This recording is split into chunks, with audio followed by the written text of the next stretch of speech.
dahan-dahan lang, huwag nyo biglain kasi mainit man gud ang kwan mantika magtalansik, kaya ako ginauna ko by pieces usa, and then pag na-settle down na ang kwan mantika, saka na pud nimo pasagunsunan butang ang uban para nagkuha na ang lamig sa init ba, naghalo na, kaya hindi na siya masyado magtalansik sa tua, just to avoid na mapaso ang atong mga skin, you know, kay kasi mantika man gud yan.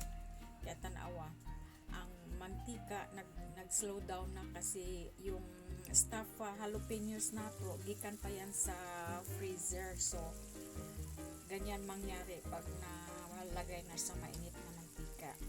So once in a while ukay-ukayin kay para makuan ba ma evenly cook ang kuan ang sulod, kay ang sulod ana cheese man na siya, cream cheese.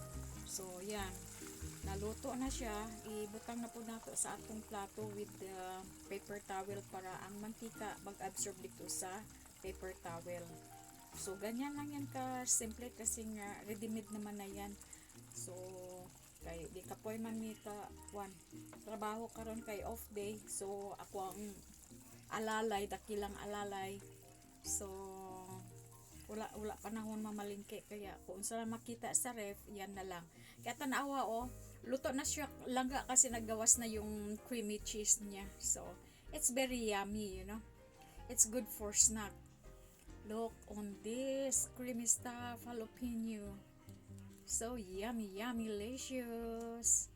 Kaya tingnan mo lang, hatiin ko ha, makita nyo how creamy the cheese is. White cheese ni siya, kaya masarap din siya. So hanggang diri na lang. Thank you guys for watching. Till next time.